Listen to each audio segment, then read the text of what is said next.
就我们这个做一做，大概就下班这样子，大概4、5个钟头这样子。哦，原本直接是餐饮业的那个牛排的内场主管。这样子评估划算吗？是划算的。开店面就是等客人嘛，我们在那边等客人。那我们在这里的话，餐车主动出击，它是对主动出击的，客人也有新鲜感，我们也有新鲜感。我觉得是创造双赢诶，比在店面，我觉得营业额也有差，也比较好。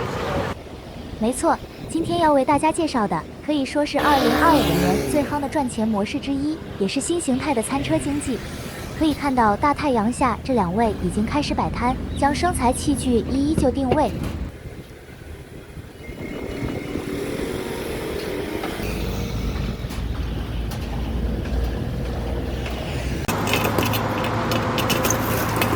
像你这样子，都要提早多久来这里？像一般，我是一个小时左右啦。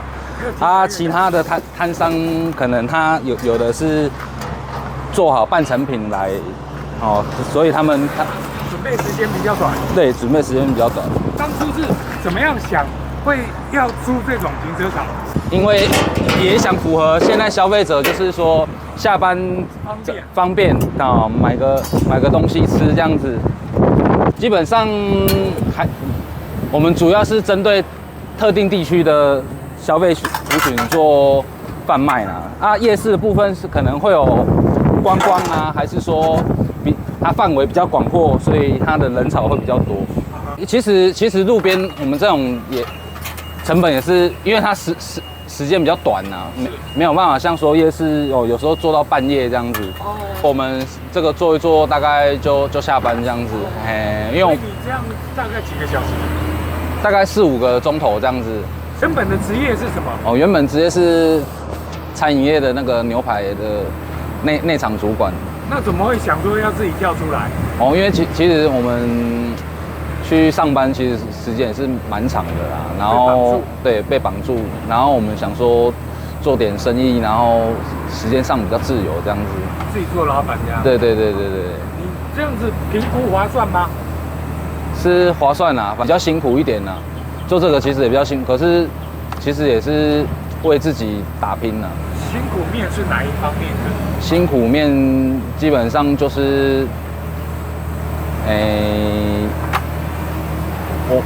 我们就是要把食材做到好啦。其实就是从起床就是在摸这些食材到结束这样子，其实都是为了自己啊，对去上班其实也是领家固定薪水，那就是没办法冲到自己想要的目标了。对，还有包括天气，还有天气啊，现在对，这么热，现在这么热，我们也是要出来，下雨天也是要出来这样子。那你头都冒汗了。哦，这正常。嘴里一边说着，手却也不能停下，毕竟提早1个小时来准备，就是为了能在顾客上门时已经准备就绪，不要让消费者等候太久。有看出来吗？这里竟然是路边的停车场，不但不会像过去餐车违停路边，既怕妨碍交通，更怕警察来开单，往往1张罚单就等于做1天白工。事实上，不仅仅是合法停车场，像这样的洗车场也是有不少餐车进驻，每个点的生意都十分不错，大排长龙。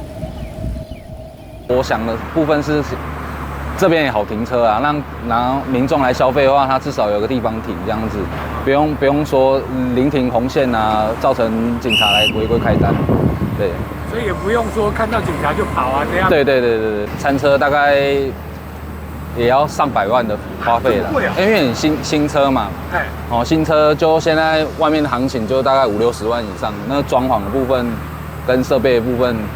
像我们，因为我们没有采发电机的方式做供电，我们是用锂铁电池，就是所谓的那种行动电源。那主要的优点就是比较安静，然后不会吵到其他人这样子。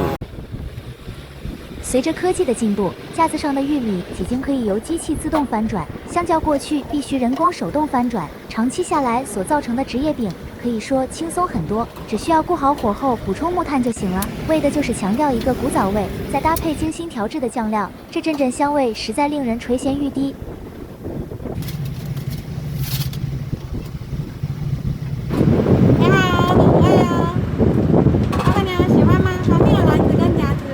天，同样地点的餐车从原本的烤玉米以及中式餐车变成了养生卤味或西点糕点。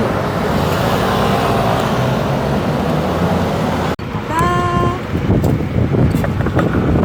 李老板，这边收你400哦。丸子我们家蛮推的，3种50块。好的，我们今天这样90哦。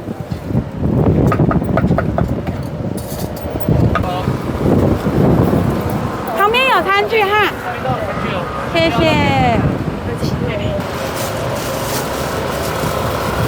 付那个 QR code， 我们会有一个社群，它每天都会有不一样的餐车。有过了，然后看一下，刚好在路边。1个月会来1次，这样就是大家去轮。对，很多摊，不是像以前那种传统的固定每一摊，这样比较不会腻啊，比较新鲜。每天都不一样，对，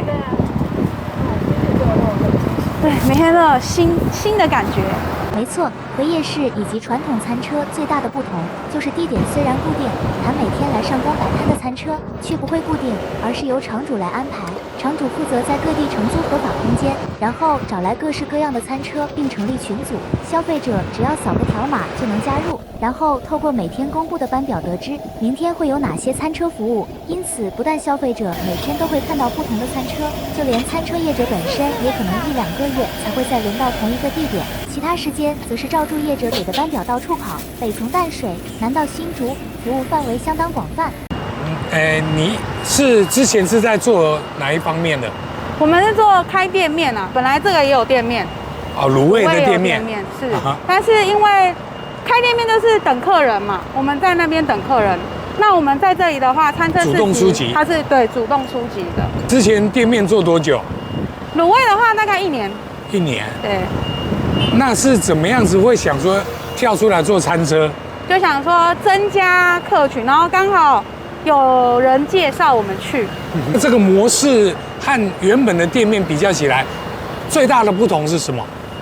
最大的不同，我觉得客人也有新鲜感，我们也有新鲜感。他比如说每天一样经过这个地方，但是每天的东西都是不一样的。你在店面待在那边的，我觉得营业额也有差，也比较好，应该是有 double 啊，一定有 double。这么好？对。那像是你们自己轮班吗？还是怎么样？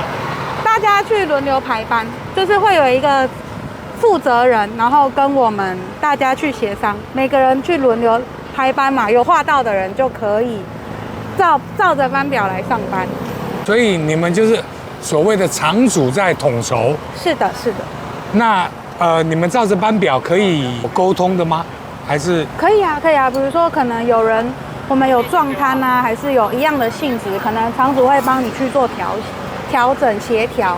他如何安排？那就要看每个场主的不一样，不一定啊。有的场他可能比较多摊，有的他可以有到5摊、6摊、7摊、8摊的，那他是不是我们可以去的时间跟天数就多了？是。所以你有点了吗？你在这边是1个礼拜只有1天，还是？我们1个月大概1个月到2个礼拜到1个月会来1次，因为这边是刚开的场地。是。对啊，我们也会看，我们也还有其他很多地方去轮流跑。那我们目前是只有2台餐车。那所以你是除了这一天在这里以外，其他天数呢？我们跑很多地方北新竹以北我们都有跑到淡水，到这么远哦。对，就是其实我觉得这个餐车经济是其实我觉得这几年会发展的很快。是怎么说？对，因为大家对夜市，我觉得像我们以前也有跑夜市，但我觉得夜市的时间太过于冗长。对，那大家其实真正消费的时间差不多也是吃饭的时间。对，那其实还蛮多夜市的传统的摊贩有出来做这些，大家中午早餐都赶着上班嘛，中餐可能就是公司包办啊或者什么的，所以可能就是晚餐这个时间，晚餐经济刚好是搭到餐车这样子。所以你这样子大概1天要摆多久？3点吧，3点到晚上8、9点，其实我觉得经济效益是蛮好的。随着下班时间到来，可以看到消费者渐渐多了起来。隔壁卖糕饼类的餐车前也是排起队来，业者的手一直没停过，从下午3点一直要服务到晚上8点。这样子针对晚餐时段的精准服务，不但提供给消费者方便又实惠的餐点，对餐车业者来说，也可以避免过去长时间的等待客人上门，费神又费力。2025年最夯的赚钱模式，你心动了吗？